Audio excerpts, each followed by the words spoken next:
pour démarrer leurs activités. À Tambacounda, une association lutte contre la déforestation. L'un des derniers bastions forestiers de notre pays est aujourd'hui menacé. Basobé Nurondema s'érige en bouclier, découverte à suivre. Et puis, comme tous les lundis, retour sur l'actualité sportive. Au menu ce soir de Actu Express Sport, de l'athlétisme, de la lutte et du football à suivre avec Ibrahim Ambouf.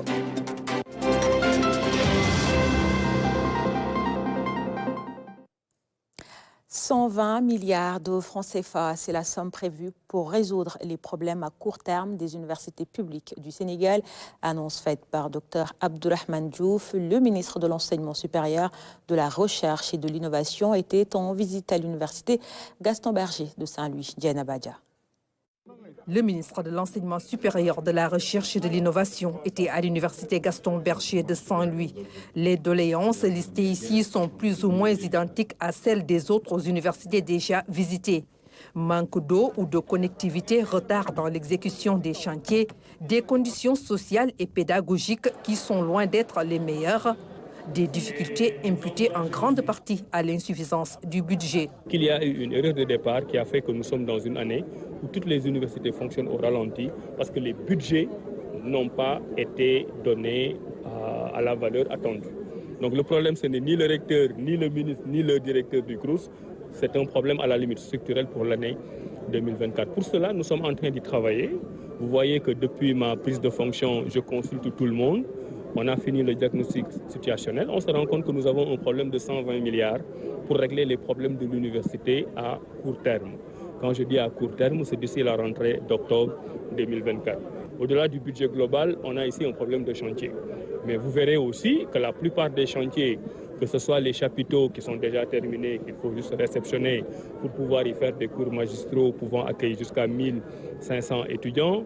Le restaurant, les projets sont assez avancés. Nous savons actuellement sur quel levier il faut actionner pour augmenter le nombre de places. En fait, tous les problèmes qu'on a vus ici sont résolus pratiquement à 80%. Des grèves occasionnant des dégâts matériels ou des journées sans ticket, un mode de lutte utilisé souvent par les étudiants pour manifester leur mécontentement. Des pratiques parmi d'autres qui plombent la bonne marche de l'université. S'y ajoute le dérèglement du calendrier universitaire, des problèmes quotidiens à résoudre avant de s'attaquer aux grands défis. Que nous autres, dans notre gouvernement, avec le président Diomaye Faye et le premier ministre Ousmane Sonko, qu'on règle d'abord les problèmes quotidiens, mais aussi qu'on ait une projection sur les 10, 15, 20, 30 prochaines années de l'université sénégalaise. On peut continuer à construire des amphithéâtres, des résidences universitaires, mais il faut améliorer l'enseignement à distance. C'est ça qui permet d'amoindrir les investissements et de mettre ces investissements dans le capital numérique pour avoir un capital humain. La tutelle a établi une communication franche avec les différentes composantes de l'UGB. Le ministre en a profité pour revoir avec un brin de nostalgie sa chambre d'étudiants au village A. Éducation, toujours avec les meilleurs élèves de Mariam Abba célébrées. Elles sont 124 jeunes filles à être récompensées. C'est en présence du ministre de l'Éducation nationale, Moustapha Mambagarassi, qui promeut le développement de l'intelligence émotionnelle des élèves par le biais de l'éducation musicale. Badesek et Massambachan. Tradition respectée au lycée d'excellence Mariam Abba de Gorée. Avec un palmarès des moyennes annuelles qui frôle les 19 sur 20, l'excellence mérite d'être célébrée. Avec comment le programme de terminale est long. Donc, je m'en suis sortie et je suis très fière aujourd'hui de pouvoir recevoir ces prix-là. Il faut juste s'appliquer, faire des exercices, faire des recherches, apprendre ses leçons au jour le jour. Et je pense que tout le monde fait ça déjà. Donc, après, ça va. Parfois aussi, on regarde des vidéos par-ci, par-là, on recherche d'autres exercices. Il faut juste s'impliquer, aimer ce que l'on fait parce que sans la passion, si on n'aime pas trop, c'est un peu compliqué. Au total, 124 élèves ont arpenté les marches du podium pour recevoir leur lot de récompenses. Le ministre de l'Éducation nationale a invité les jeunes filles à porter partout le flambeau de l'excellence. Nous célébrons encore aujourd'hui l'excellence. Nous pouvons en effet nous enorgueillir de la belle moisson récoltée au niveau des taux de promotion interne et à certains concours comme Miss Math, Miss Science, le haïku, les Olympiades de mathématiques, Collège du monde uni et j'en passe. Lorsque nous réalisons des moyennes de classe de 17 et quelques en 5e, une récurrence de plus de 16 dans la quasi-totalité des classes, il y a de quoi être fier et de continuer à croire que la traditionnelle exigence de résultats bien connus de chez nous est perpétuée.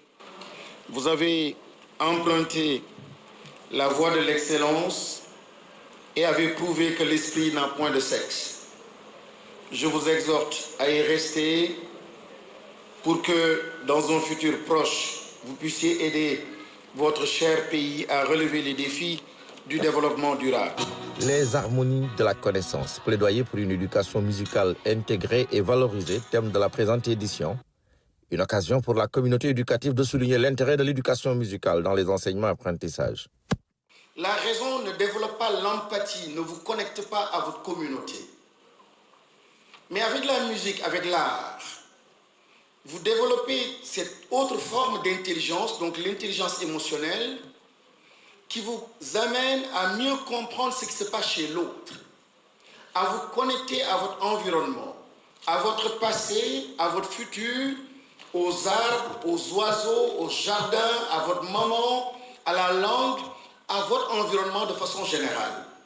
Le lycée d'excellence Mariama Ba de Gorée, depuis sa création en 1978, a produit plus de 1200 pionnières qui ont occupé de hautes fonctions dans le pays et à l'international. Avec l'association des parents d'élèves, elles ont à travers leur amicale profité de la cérémonie pour faire un plaidoyer pour de meilleures conditions de travail de l'établissement. Et bonne chance à tous les élèves. Sachez que demain démarrent les épreuves du baccalauréat général sur l'ensemble du territoire national.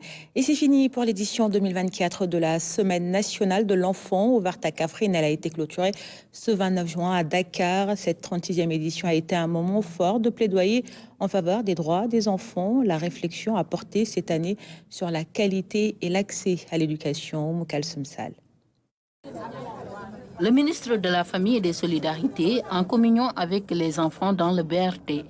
L'acte est symbolique en ce jour de clôture de la Semaine nationale de l'enfant.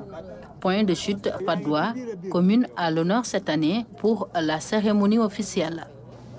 Ponctuée par diverses activités de sensibilisation et de plaidoyer sur la promotion des droits et la protection des enfants, cette semaine a été une occasion pour nous de partager et de réfléchir ensemble sur les défis et les opportunités liées à l'éducation de nos enfants. L'éducation de tous les enfants en Afrique, l'heure est venue, thème de cette 36e édition. Devant la tutelle, les enfants ont dénoncé les freins à leur droit fondamental à l'éducation. De nombreux enfants se voient privés de leur droit fondamental d'éducation en raison de leur non-déclaration.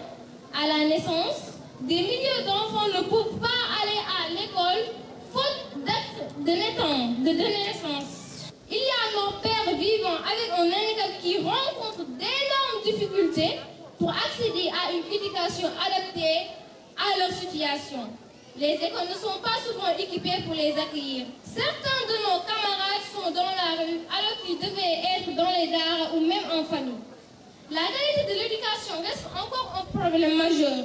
Le gouvernement du Sénégal, sous la houlette de son Premier ministre, M. Ousmane Sonko, s'engage résolument vers l'amélioration de la gouvernance, de la qualité et du financement du système d'éducation et de formation. Un accent particulier sera mis sur l'éducation des enfants en situation de handicap, de même que l'intégration effective des langues nationales et des daara dans le système éducatif. Le ministre annonce aussi des concertations sur le processus d'adoption du Code et du Parlement des enfants, des instruments qui vont participer à la promotion et à la protection de cette couche vulnérable de la société. Baisse des prix des denrées de première nécessité à Kaolack. Le gouverneur de région a présidé la réunion du Conseil régional de la consommation. La rencontre a permis de déterminer les prix des produits concernés par la baisse. Toutes les dispositions nécessaires sont prises pour le respect strict des mesures, nous dit Claire Diop. Conseil régional de la consommation tenu ici à Kaolack, la réunion a permis de déterminer les nouveaux prix plafonds des produits alimentaires concernés par la baisse aussi du ciment. La démarche a consisté à travailler sur la structuration des prix en intégrant le différentiel de transport. Il s'agit donc de l'application des nouvelles mesures de baisse qui concernent le riz ordinaire, l'huile raffinée, le sucre cristallisé, la farine, le pain et également le ciment. Donc nous avons tenu des travaux préparatoires avec les différents acteurs, notamment les associations de consommateurs, les associations de commerçants. Cela nous a permis donc d'aboutir à ces prix qui ont été présentés tout à l'heure. Et concrètement, il a été retenu. Pour l'huile, donc le bidon sera vendu à 19 140 francs et 1000 francs le litre au niveau du détail. Pour ce qui est du riz brisé ordinaire, donc le sac de 50 kg sera vendu à 19 600 francs et 420 francs le kilogramme. Donc pour le sucre, le sac sera vendu à 29 200 francs et le kilogramme à 610 francs. Donc pour la farine de type 55, le sac sera vendu à 15 530 francs et la farine améliorée à 16 030 francs. Pour le pain, donc nous avons travaillé sur la baguette de 190 grammes qui était vendue à 175 francs. Donc nous avons ramené à 180 grammes qui sera vendu à 150 francs. Pour le ciment également, on a enlevé les 2000 francs donc, de taxes pour avoir les prix qui sont applicables dans la région. Sur le terrain, pour le respect de ces mesures, des dispositions particulières sont prises. Campagne de sensibilisation, d'information et d'affichage sur les nouveaux prix. Mais pas que, plusieurs acteurs sont aussi mis à contribution. Les volontaires de la consommation sont mis à la disposition donc, des services du commerce. Donc naturellement, ils vont nous accompagner. Les forces de défense et de sécurité également doivent être à nos côtés à toute réquisition. Les populations dans leur majorité également, parce que c'est eux les premiers consommateurs. Et nous les invitons surtout à nous informer donc, des situations qui seront en porte-à-faux avec ce qui sera décidé ici. Donc vraiment, ce sera ce cocktail-là qui nous permettra d'avoir effectivement des prix qui seront appliqués et ce qui aura forcément donc, un impact très positif sur le panier donc de la ménagère. Le gouverneur de la région de Kaolack a présidé la rencontre. L'autorité de sensibiliser toutes les parties prenantes, un engagement sans faille pour le respect des mesures prises, aussi une application effective prônée. À Kaolack, l'entrée en vigueur devrait être effective dès ce lundi 1er juillet 2024. À Thiès, l'heure est au contrôle. Les agents du service du commerce étaient sur le terrain. Une effectivité de la baisse sur l'huile, le sucre, le riz et le pain et le ciment est constatée dans l'ensemble. Les commerçants, eux, se disent satisfaits des prix affichés. Reportage de Fatimata Banelba. Les services du commerce de Thiès ont procédé à la saisie de ces sacs de sucre car le commerçant n'a pas respecté les nouveaux prix édictés par le gouvernement du Sénégal. Il en sera ainsi pour toute personne qui déroge à la règle. Nous sommes au marché central de Thiès où une trentaine d'agents a été mobilisés ce matin pour vérifier l'effectivité des prix, suite au Conseil régional de la consommation tenu il y a 3 jours. Ce qu'on a pu constater pour le moment, c'est qu'effectivement, il y a un niveau satisfaisant d'application des prix et que nous avons déjà constaté avant même la tenue du Conseil régional de la consommation. Mais il est toujours bon quand même, comme dit l'adage, la confiance n'exclut pas le contrôle, qu'on puisse aujourd'hui descendre sur le terrain pour nous assurer effectivement que les prix sont en train d'être appliqués donc, au bénéfice des populations. Et effectivement, aujourd'hui, sur pas moins de 50 commerces visités, on a pu pour le moment constater que 2 infractions. Les 2 concernent donc le sucre et le reste, donc c'est sous la farine.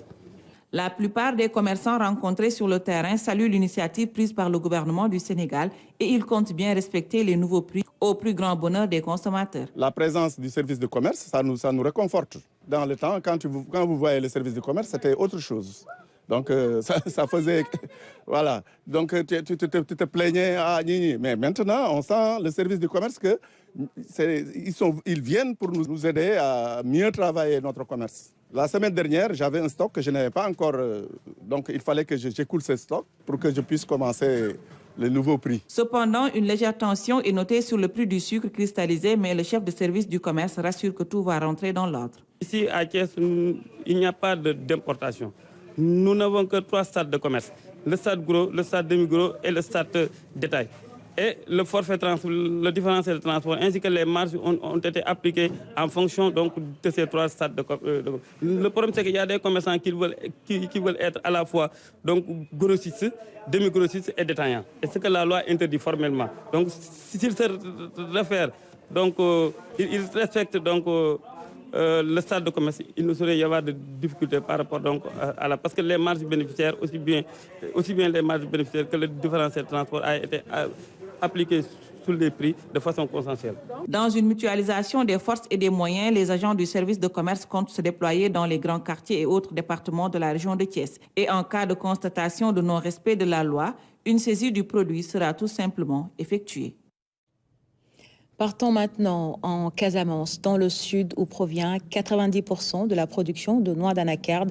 Cette année, la campagne de transformation est marquée par une forte rareté des noix, d'où le désarroi des transformateurs. Ces derniers sont confrontés à la rareté et la cherté de la matière première. Abdoulaye Sinkare les a rencontrés pour Nova sur son reportage. Dans la seule usine de transformation d'anacarde de Ziguinchor, c'est le calme plat. Pas de travailleurs et les machines sont à l'arrêt. Eliman Dramé n'a pas encore démarré ses activités car les noix sont trop chères sur le marché. Il y a une forte compétition sur la matière première. Les acheteurs exportateurs sont là. Il y a plus de 60 compagnies qui sont installées à Ziguinchor pour acheter la matière première, alors que la production n'est pas bonne cette année. Et donc, du coup, les prix ont flambé. Et c'est allé à un niveau tel que nous ne pouvons pas faire face. Présentement, nous sommes à 800 francs au niveau des champs et à 850 francs rendus Ziguinchor. L'année dernière, par exemple, on était entre 300 et 350 rendus Ziguinchor à pareil moment. Pour tourner toute l'année, Eliman a besoin de 1500 tonnes minimum, alors que pour l'instant, il n'a que 10 tonnes en stock. Présentement, c'est catastrophique parce que nous ne pouvons pas transformer si ça continue comme ça. Nous avons déjà commencé à acheter une quantité vraiment très petite, une dizaine de tonnes. Nous avons besoin au moins de 1500 tonnes pour fonctionner. Imaginez, 1500 tonnes. Et ce que nous avons, c'est ridicule. C'est quelque chose juste pour 1 à 2 jours de fonctionnement, pas plus. C'est un énorme manque à gagner pour ce transformateur qui, en temps normal, emploie jusqu'à 130 personnes. Nous avons des charges fixes qui sont énormes. Et du coup, c'est des pertes énormes par jour. Ça nous fait 950 000 francs de pertes par jour si on ne travaille pas. Vous voyez bien, c'est énorme. Sans compter le risque de perdre certains clients même. Les prix sont à 860 hier, le prix au kilo. Élément, la transformation, tu ne peux pas acheter ça pour transformer et vendre ça, être compétitif, ce n'est pas possible. Parce que la transformation, c'est toute la chaîne. Il y a l'eau, l'électricité, les employés, tout qui tourne autour. Mais si c'est à 860, vous voyez ce que ça donne. Alors, encore, tu n'as pas la production. Tu n'as pas la production. Pour accompagner la transformation, les acteurs préconisent un système de bonus qui a donné des résultats ailleurs. La Côte d'Ivoire déjà en 2014 a lancé un système d'incitation à la transformation locale et pour cela ils ont fixé des taxes à l'exportation et cet argent-là est utilisé pour rémunérer le transformateur qui transforme le cajou et exporte le produit fini à raison de 400 000 par tonne de bonus pour le transformateur ivoirien. Booster la transformation, c'est ce que veut l'État à travers l'Agropole Sud qui ambitionne de porter le faible taux de transformation des noix à 30%. C'est estimé à peu près pour l'anacarde à moins de 5%. Qu'aujourd'hui, moins de 5% de l'anacarde serait transformée. Et le projet ambitionne quand même de le déporter à 30%. Comment faire pour qu'au moins 30% de la production puisse être transformée. Et je pense qu'aujourd'hui, c'est aussi un objectif qui est devenu national, mais aussi sous-régional. Avec la transformation, le Sénégal va mieux tirer profit de cette filière. La campagne 2022, je pense qu'il y avait à peu près 81 000 tonnes qui avaient été exportées en mois brut au niveau du port de Ziguinchor. C'était estimé à peu près à 54 milliards qui étaient injectés. Mais 54 milliards, c'est important, mais ça ne représente même pas 3% de la valeur ajoutée que le Sénégal peut capter sur l'anacarde. Oui, ça, même pas 3% de la valeur ajoutée que le Sénégal pourrait capter. Et c'est en fait un peu l'objectif des autorités pour permettre aux Sénégalais et à l'État de pouvoir mieux tirer profit de cette filière. Pour assurer la disponibilité des noix à transformer, l'Agropole Sud compte s'appuyer sur les exploitations familiales. La région de Tambacounda, vous savez, l'un des derniers bastions forestiers du Sénégal, mais ces dernières années, cette partie du pays également fait face à une déforestation croissante à cause des coupes abusives de bois et des feux de brousse dans l'arrondissement de Woulimissira, par exemple. Le phénomène est en train de prendre de l'ampleur et pour stopper ce fléau, les populations locales ont mis en place une association dénommée Bassobé Nyorodema. Tidiane Sissé. Ce jour-là, ce sont les membres de l'association Bassobé Nyorodema qui ont investi le terrain pour constater l'ampleur des coupes de bois dans la forêt de Woulimissira. Après seulement quelques minutes de marche, ils sont tombés sur un four à ciel ouvert. Ça s'appelle les fours. C'est ici qu'ils amènent des bois pour venir faire le charbon. Donc ça, il y en a plein de fours qui sont comme ça. Donc c'est quand ils coupent des bois, c'est ici leur dépôt. Donc ils font leur charbon ici. Avant cette étape de fabrication du charbon de bois, ces gens coupent souvent un arbre que l'on appelle en Wolof rad. Mais dans cette zone, c'est cet arbre fruitier que l'on appelle dimbe, connu pour ses vertus thérapeutiques, qui est la cible préférée. C'est des arbres, comme on a l'habitude de dire, c'est des arbres qui ne sont même pas secs et on les a coupés pour faire utiliser ça à d'autres fins.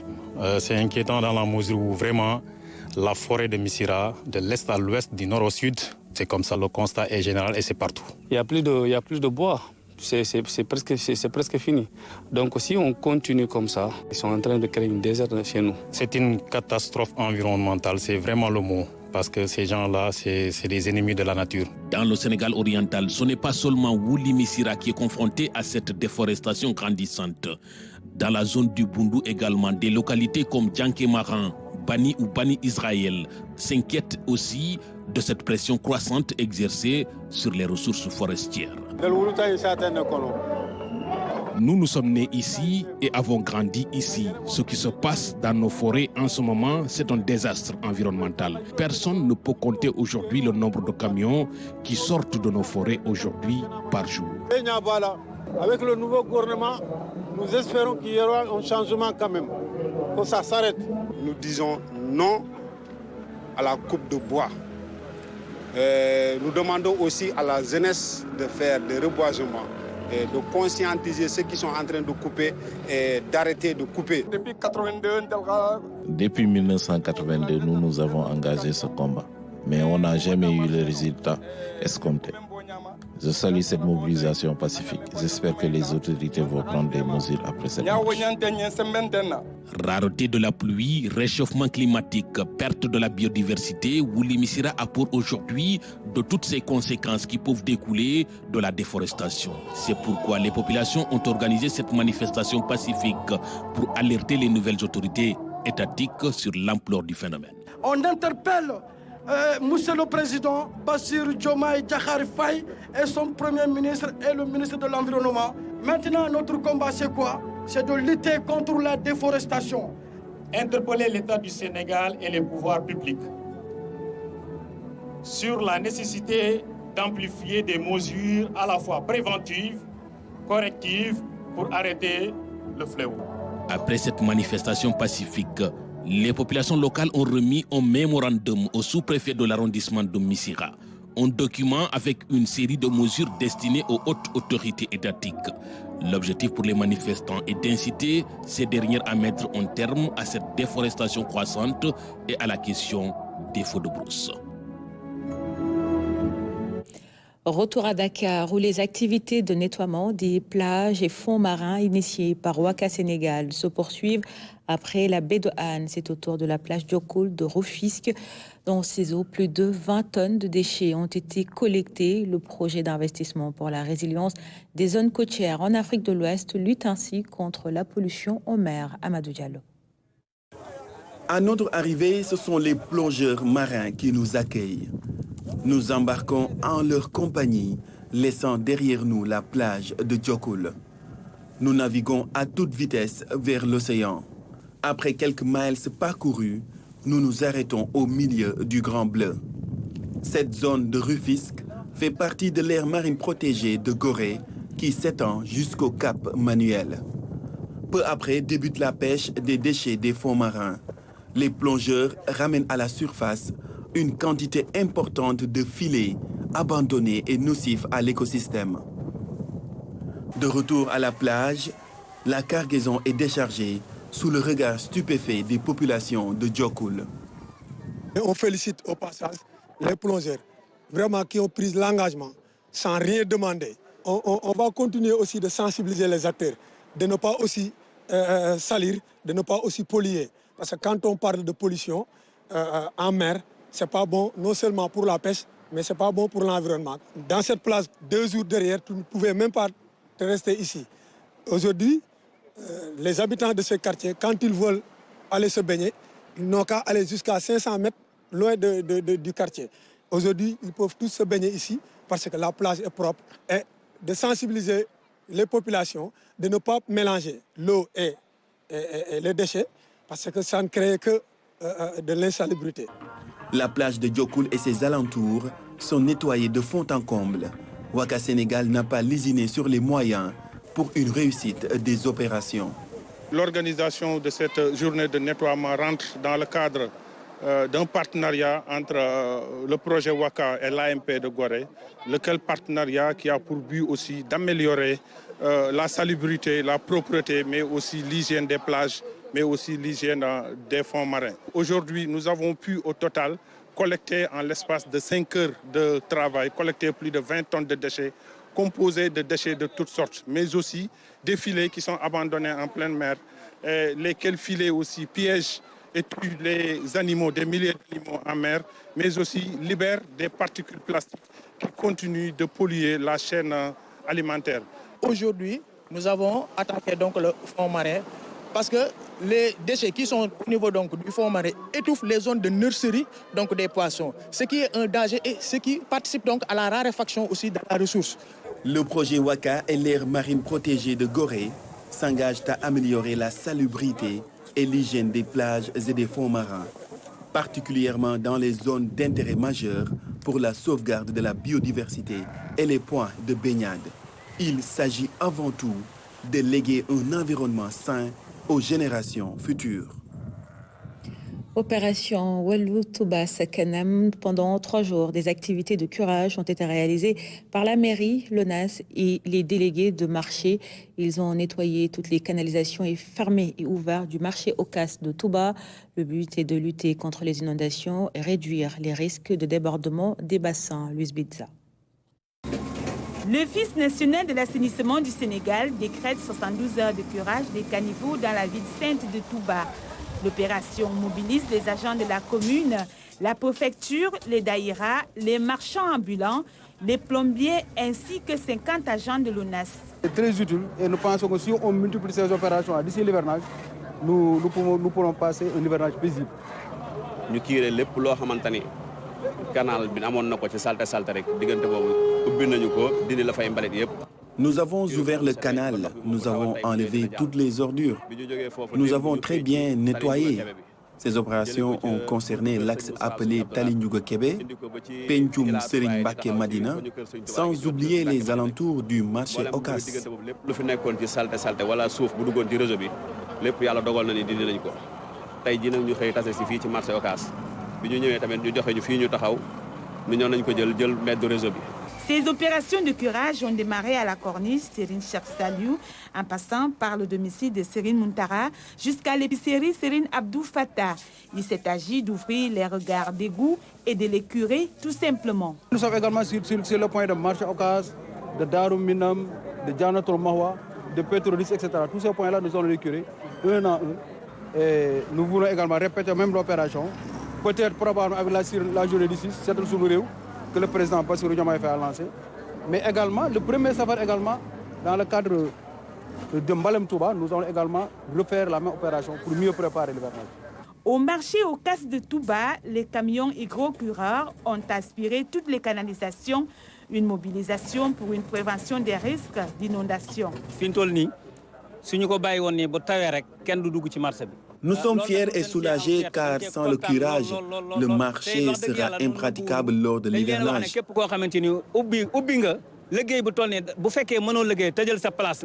Nous avons dit à tous qui possèdent des magasins de s'abstenir à les ouvrir. Ceux qui n'obéissent pas à ces règles subiront des sanctions.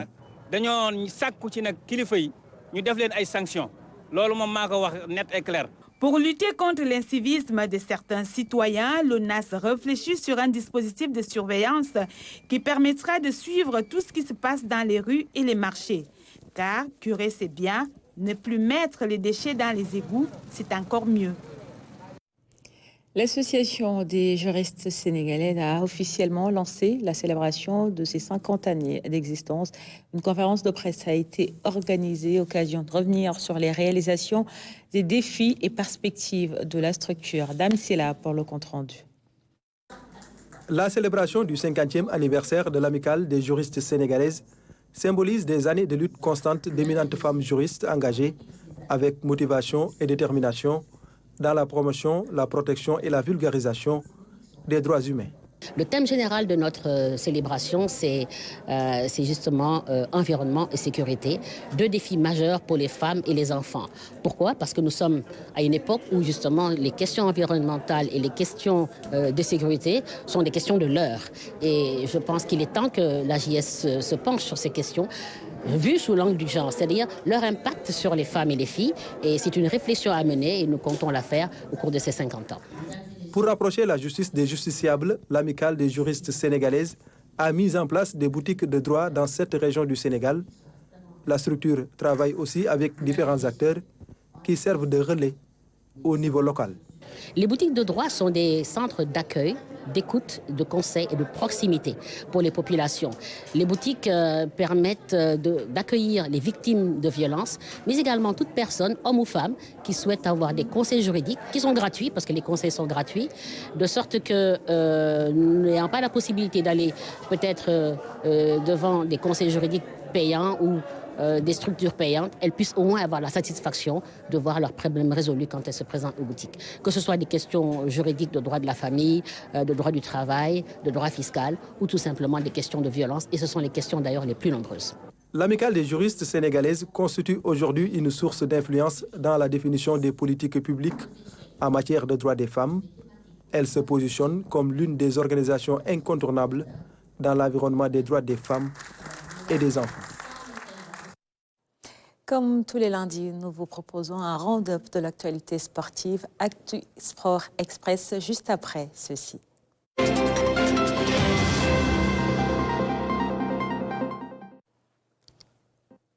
Et c'est l'affaire de Ibrahima Mboup. Ibrahima est sur ce plateau. Bonsoir Ibrahima, bienvenue. Bonsoir Mariama et puis bonsoir à tous ceux qui nous regardent. Alors Ibrahima, les rideaux sont tombés sur les championnats d'Afrique d'athlétisme. C'était à Douala au Cameroun depuis jeudi dernier. Maintenant, l'heure est au bilan pour les athlètes sénégalais. Absolument, Mariama Dramé. Et le bilan du Sénégal au championnat d'Afrique d'athlétisme est largement positif, selon Jean Gomis, l'ancien directeur technique de l'athlétisme sénégalais. Il déclare que la dernière fois où le Sénégal a obtenu 3 médailles au championnat d'Afrique, c'était en 2012. Aïssatou François Seck nous en dit un peu plus. Le Sénégal, fort de 19 athlètes, est revenu auréolé de gloire de la 23e édition des championnats d'Afrique de Douala au Cameroun, une moisson abondante avec 3 médailles d'or. Depuis 2012, nous n'avons pas eu autant de médailles d'or. Donc 12 ans après, on se retrouve avec 3 médailles d'or. C'est une satisfaction pour nous, malgré les difficultés que nous rencontrons. Donc bravo aux athlètes.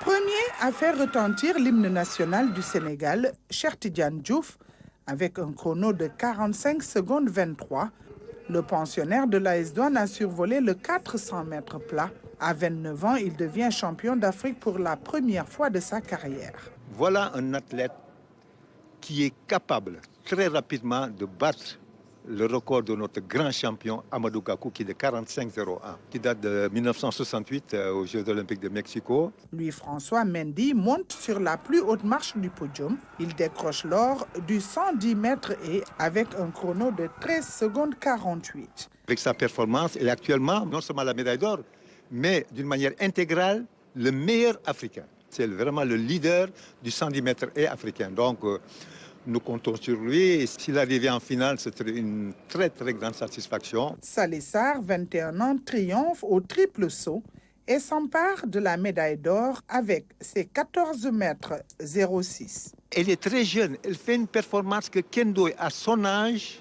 ne faisait pas, loin de là. Cette petite Salih Sarr, si on l'encadre et peut battre le record de Kendo, est devenue vraiment une très très grande trim-sauteuse mondiale. Une place sur le podium avait été annoncée pour Ahmad Faye, qui a réalisé un saut de 16 mètres 54. Finalement, classé 5e, un recours a été déposé. Nous avons introduit une réclamation.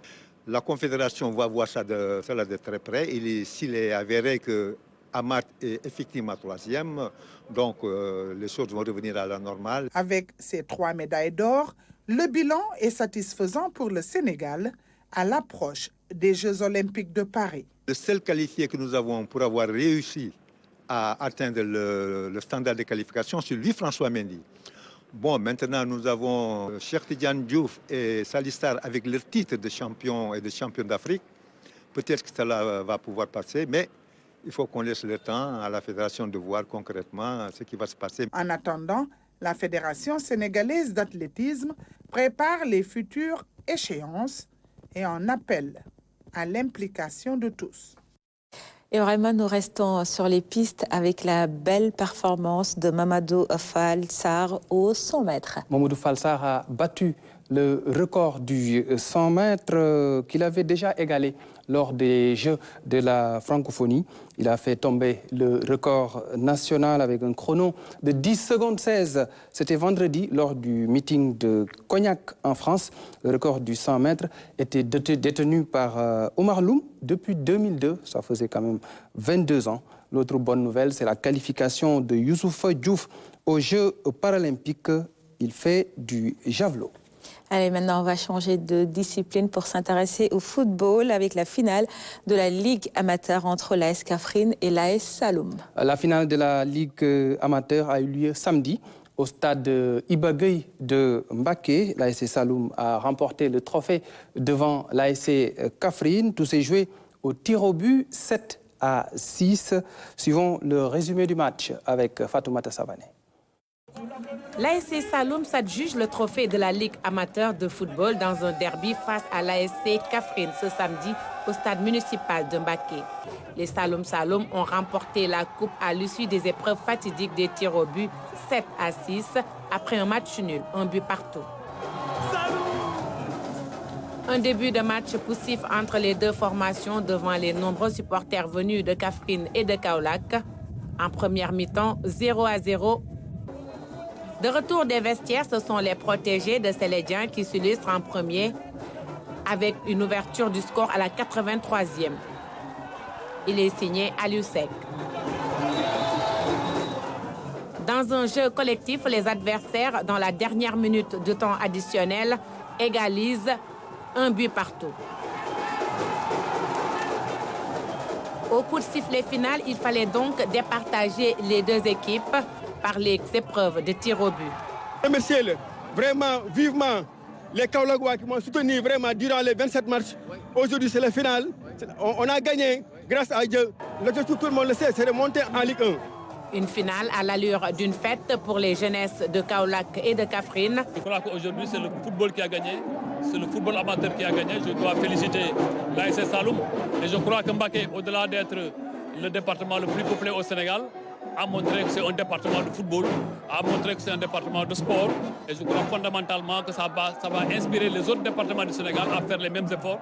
Et je crois que c'est aujourd'hui le signe le plus évident que le football sénégalais est en marche. mais il ne faut pas dormir sur nos lauriers, il faut continuer à travailler à la base avec les clubs.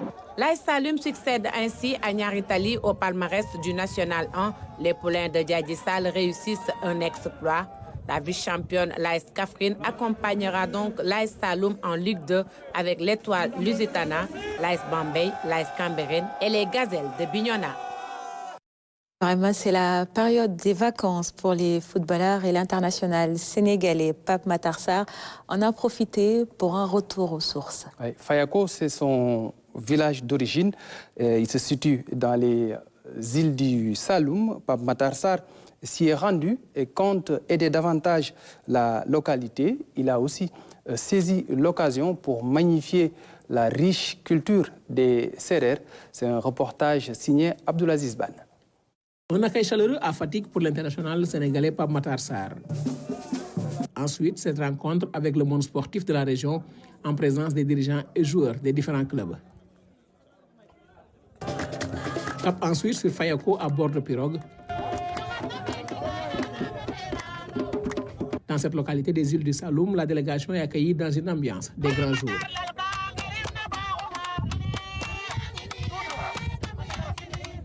Cette cérémonie, en l'honneur de l'hôte du jour, est assez particulière, avec des chants et danses, pour souhaiter à Pape Matar Sarr la bienvenue à Fayako.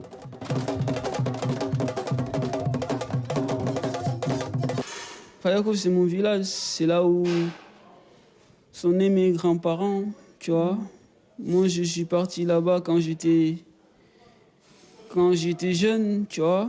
Donc, j'ai passé des bons moments là-bas. Et voilà, j'étais là-bas, j'ai trouvé un peu dans le besoin, tu vois, même si c'était longtemps. Donc, j'avais toujours gardé dans ma tête que si je deviens professionnel un jour, je vais venir aider le village parce que, voilà, moi, je n'avais pas oublié ce qu'ils avaient fait pour moi. Cette visite a été l'occasion pour Pape Matar Sarr de montrer son attachement à la localité, mais également de partager les projets qu'il a pour Fayako. Franchement, il y a beaucoup de choses à faire. Ouais. Et j'en ai discuté avec mon papa, on est dans un projet, tu vois. J'ai pas envie de révéler tout ce que j'ai envie de faire là-bas, mais franchement, j'ai des projets pour le village. L'international sénégalais fait la fierté de toute une nation. Ses proches n'hésitent pas à lui rappeler d'où il vient et surtout de rester humble. Je lui ai toujours dit qu'il n'est pas le Pape Matar d'avant. Maintenant, il est connu de tous et pour cela, il doit être un modèle et donner le bon exemple. Il a tout un peuple derrière lui, il le sait, et il travaille pour atteindre ses objectifs. Football, dafay laaj concentration ak di ci nek liñ naan dang ci nek du matin au soir. Le football demande de la concentration et beaucoup de sérieux. Nous nous battons tous les jours pour qu'il reste lui-même en travaillant dur pour avoir de très bonnes performances. Avec cette cérémonie d'accueil pour le joueur de Tottenham, marquée par diverses activités, Fayako a vibré au rythme de la culture sérère à travers ses chants et danses, dont il est difficile de résister.